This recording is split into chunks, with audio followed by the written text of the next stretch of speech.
Tuh berkeping-keping. Kita manusia cuma ambil satunya doang, satu sisi yang paling kecil. Nasib tuh nggak ada yang tahu. Akhirnya jadilah pesawat itu kita nikmati sekarang. Kita sekarang untuk naik haji cuma butuh beberapa belas jam. Dulu juga nggak ada sepeda, nggak ada hal-hal yang bisa mempermudah hidup kita kan.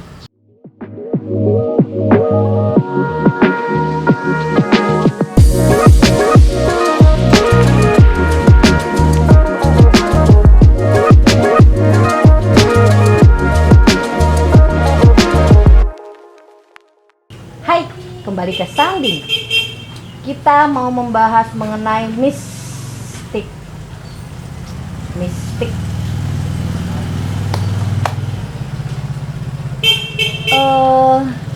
Kita tuh ya manusia mudah sekali menilai orang lain.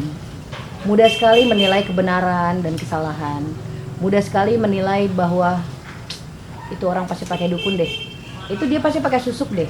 Atau itu pasti nggak bener deh, atau itu pasti nggak baik deh. Di sini saya cuma mau bilang bahwa nggak ada satupun hal benar di muka bumi ini yang benar-benar benar menurut kepala kamu, gitu ya. Kayak contohnya gini, satu kaca nih jatuh berkeping-keping. Kita manusia cuma ambil satunya doang, satu sisi yang paling kecil hasil dari pecahan itu. Dan dengan sombongnya kita bilang, kita tahu semuanya. Padahal serpihan lainnya ada di dalam muka bumi yang lain. Kita cuma pegang serpihan kecilnya aja, kita bisa dengan sombong bilang, kita tahu segala sesuatu. Gampangnya seperti ini. Puluhan tahun lalu, yang bisa terbang cuma burung. Ya enggak? Bahkan orang mau naik haji, pada masa itu mereka berbulan-bulan naik kapal laut. Nah, kebayang nggak bagaimana proses penciptaan ide dari seorang pencipta kapal atau pesawat terbang itu? Bagaimana dia dilihat sama banyak orang sekitarnya, nggak masuk akal banget sih. Kok lu jadi mau gantiin Tuhan sih menciptakan sesuatu yang bisa terbang? Ya nggak mungkin bisa sih. Bagaimana dia hidup harus berdampingan dengan pikiran-pikiran buruk itu. Tapi apa? Nasib tuh nggak ada yang tahu. Akhirnya jadilah pesawat itu kita nikmati sekarang. Kita sekarang untuk naik haji cuma butuh beberapa belas jam, tidak berbulan-bulan. Gitu. Begitupun dengan penerangan. Dulu kita cuma tahu mungkin caranya pakai api. Masih banyak tempat di Indonesia menggunakan cara itu. Tapi di sini di Jakarta, lihat.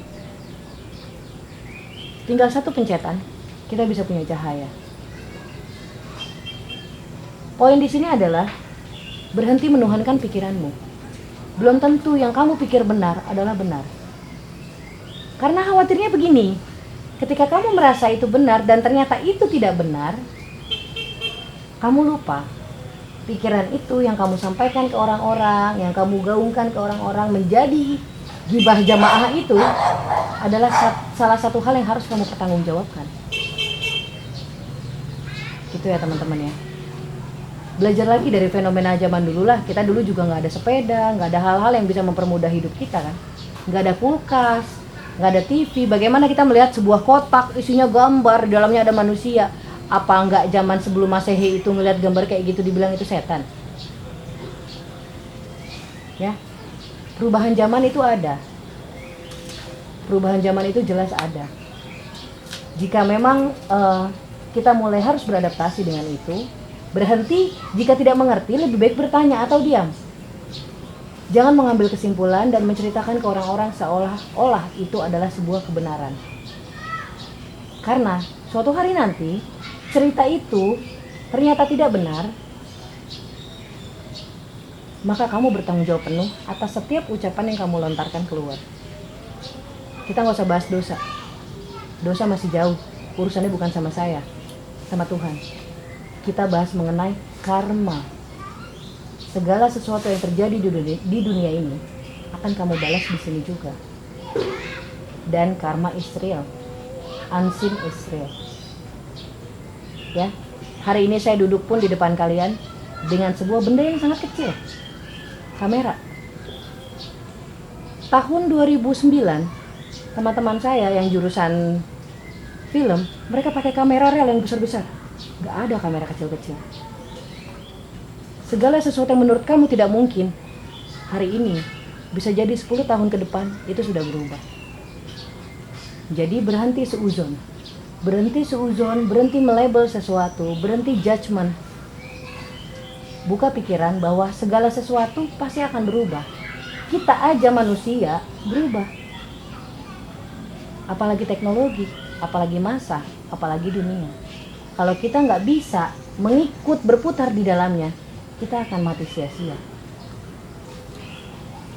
Ya, segitu dulu.